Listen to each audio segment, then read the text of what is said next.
Welcome back to Make More Love, the show where we share real strategies that help high-performing men build passionate, intimate relationships and live fulfilling lives. I'm your host, Dorian. I'm both a relationship coach and a business coach, so I know how to handle all the crap that comes up when you're trying to be the best at everything. So let's get into it. It's our annual Valentine's Day special episode. Whether you're a diehard romantic or a grumpy cynic, this episode is for you. I'm giving you a fresh take on the hot topics surrounding this controversial holiday, along with practical tips to make this Valentine's Day the best one yet. I'm sharing this episode a week early because I want you to have time to put our recommendations into action before the actual day. Let's not be that guy standing at the card aisle at CVS on February 14th, picking through the dregs of cards and drugstore candies. Instead, let's get this sorted out so you can make your partner feel loved and appreciated without the pressure, the substandard options, or the added expense of waiting to the last minute. It starts with a mindset check-in. I know it's hard to believe, but Valentine's Day isn't universally loved. A lot of people see it as a Hallmark holiday, a way to get you to open up your wallet, which you wisely clamped shut after the December holidays, and to get you to indulge in delicious food, which you swore off on January 2nd. Hey, for that reason alone, I adore Valentine's Day. Look, I can't blame you if you're not a fan, because it's certainly got a huge commercial hype around it. But it's actually a holiday that celebrates rebellious spirits and clandestine love affairs. The roots of Valentine's Day go way, way back to ancient Rome, where a rebel priest named Valentine was executed for secretly marrying lovers against the emperor's orders, because apparently the emperor thought that single men made better soldiers than married men. And then, like so often happens over centuries, additional traditions and trappings get layered in. For example, Valentine's Day happens to overlap with a wild, erotic pagan fertility festival. The Catholic Church promoted St. Valentine's Day as a replacement for that decidedly non-Christian celebration. Later, in the 1400s, it became popular to write down declarations of love to the people who caught your attention. And by the 1800s, clandestine love notes were all the rage. These secret messages were the original form of today's Valentine's Day cards. When I was in elementary school, we used to buy these bags of Valentine's cards to give out to everyone in our class, and they were anonymous. It was supposed to promote inclusivity and increase social interactions. I don't know if they do that as much these days. So, while it can feel somewhat commercial on the surface, it's really part of a long history of celebrating love and desire and connection. Maybe knowing that makes it a little more appealing to you. But what if you're feeling indifferent to it or resentful about Valentine's Day? In my opinion, it really boils down to one thing. If the day is important to your partner, you will disappoint them if you don't step up at least to their level of attachment to it. In my single days, I never had a boyfriend who did a big Valentine's Day thing. So every year, I'd sit in my office watching other women receive flowers and gifts while I got nothing. It wasn't a good day. So today, the beautiful flowers and the sweet card mean a lot to me. If you're not a big fan of the holiday, but your partner is, then I think you've got two choices. One, you could set a hard limit. Let your partner know up front that you're just not going to budge on this point and you're not going to ever change, and make sure they know you really mean it. And then they can adjust their expectations. Or, two, use Valentine's Day as a bonus opportunity to make your partner feel loved. Now, I hope you align with my mission, which is for you to make more love in your life and with your wife. And if you do, then ignoring Valentine's Day probably does not support that desired outcome. So, let's work out how you can make your partner feel seen and loved and appreciated without you feeling like a fake or spending a fortune just for show. Let's get the wheels turning. Think back to your most memorable Valentine's Day ever. What made it special? Was it a fancy night out or a spicy night in? A thoughtful gesture? What was it? Use that as a jumping off point for this year's celebration. By the way, I'd love to hear your best Valentine's Day ideas, both the ones you've planned and the ones you've received from lovers. You can share that in our free and private Passionate Partners Insider community on Facebook, or you can email me directly at ellen@passionatepartnersproject.com. I really want to hear what you have to say. Okay, let's run down the classic elements of Valentine's Day. First off, if you do nothing else, get a good card, but keep it real. Make sure that your card reflects the true state of your relationship. Don't buy a mushy card that doesn't reflect your current reality. Either find one that reflects something true about your feelings or buy a blank card and write something authentic in it. Anything else is a lie, and as ridiculous as this sounds, that sappy card can cause a whole lot more harm than good if it reflects a sentiment that is not present in your current relationship. Now, even if you've left this to the last minute and you're listening to this episode on Valentine's Day, you might still find something just right in the card aisle at CVS, or maybe not. So as an alternative, consider a handwritten love letter or poem. How hot would that be? And you can do that right up until the very last minute. And if you're not a writer, use ChatGPT. It's like having your own personal Cyrano de Bergerac.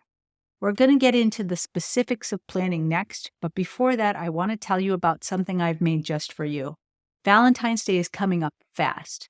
If you feel overwhelmed or you feel like it's too late to do anything, I've got you covered. I created the ultimate Valentine's Day planning kit to help you cover all the bases and come out looking like a modern-day hero. This free kit includes a day-by-day timeline to stay on top of the deadlines, some of my favorite sources for cards, gifts, and experiences, and a planner to help you keep everything organized and easy to track. The link for the ultimate Valentine's Day planning kit is in the show notes. Trust me and get on this now. You'll be less stressed, less likely to mess up, and your partner will notice the effort. So download the free kit and get it done today. Again, the link is in the show notes. And we're back. Let's move on to actually planning the day. It starts by understanding what your partner truly desires out of the experience. If you don't know whether they are all in or couldn't care less, then doing your research could save your ass and get you a better outcome, and you'll learn a ton for the future. Here are the 3 most common possibilities. The first possibility is they're just not that into it, and neither are you. If that's you guys, then woohoo! You get to both pass on it. But even if your partner isn't expecting anything, I still recommend doing a little something, just because it's an opportunity for a small gesture of affection. Maybe get their car washed, or bring them breakfast in bed, or something like that. Because showing that you care and are thinking about your partner is never overrated. And hey, if they're really chill about the day, but they love chocolates, you know everything goes on sale February 15th. So go and pick up one of those giant box of chocolates, maybe one of those big heart-shaped ones at a super duper deal, and give it to them with a note that says, "A day later and $1 richer." Showing that you care will never go unappreciated, even if you're both low-key about the actual day. Let's move on to the second possibility, where your partner wants a celebration, but they aren't tied to tradition. So you get to think outside the chocolate box. Maybe flowers are not their thing. So maybe a different kind of bouquet, like balloons or cookies or lollipops or even beef jerky and salami bouquets. Yep, they're a thing. Just Google them and you'll see. Or if you're the creative type, maybe make them a personal playlist or write a poem or sing a song or paint a painting just for them. Or if you're craving a cozy night in, order your partner's favorite takeout, but serve it on the good dishes. Or whip up something in the kitchen yourself. You could try one of the recipes in the Passionate Partners Insider community. We've got recipes for classic cheese and chocolate fondues, the world's easiest chocolate cake, some bacon bourbon peanut butter cookies, which are very good, and a few specialty cocktails in there too. Or simply take your lover to bed and do the things they love most. Start building the mood at breakfast time. The key takeaway in this second scenario is that doing something that fits your partner's personality and your own is a better way to go than just hauling out the tired old Valentine's Day props. In fact, just today, I was talking with a client who mentioned that his girlfriend seemed to be embarrassed when he gave her a big bouquet of flowers in front of others, but in private, she loved getting gifts and flowers.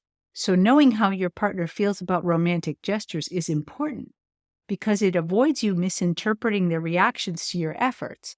Or if you know that they have strong feelings about such things, you won't spend time or money on things they won't appreciate. Now, Let's move on to the third possibility, which is that your partner is a Valentine's Day traditionalist. For traditionalists, Valentine's Day isn't complete without all the classic elements: roses, chocolates, and a fancy dinner. If your partner falls into this category, take my advice and just do it. And not only do it, but show that you understood the assignment. Roses are classic, but knowing your partner's favorite flower, that's rock star class. And chocolate? Skip that generic box. Get the ones that make their eyes light up.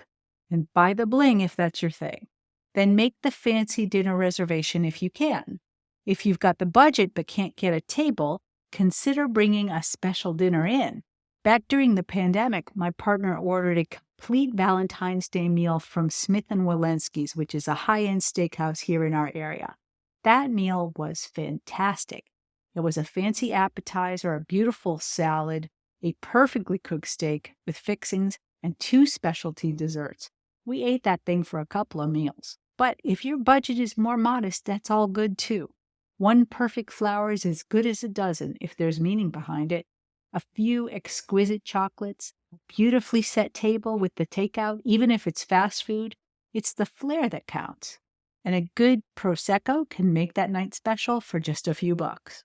The key takeaway here is that if your partner is traditional, then your best play is to get it right. Otherwise, you risk creating disappointing memories that last for weeks or months or even years. You could spend the rest of your life starting every year in the hole, and nobody wants that. As I said at the beginning, if you're listening to this on the actual Valentine's Day, it's obviously going to be a little late for some of these things. But there are plenty of things among these ideas that you could still pull off. Also, if you waited till the last minute or you blew it off, you should know that you're not alone. A while back, I got a message from one of my clients about my Valentine's Day post on LinkedIn from last year. He said he wished that he'd seen the post before Valentine's Day and it would have saved him a world of hurt. That's why I decided to post this episode a week earlier than usual.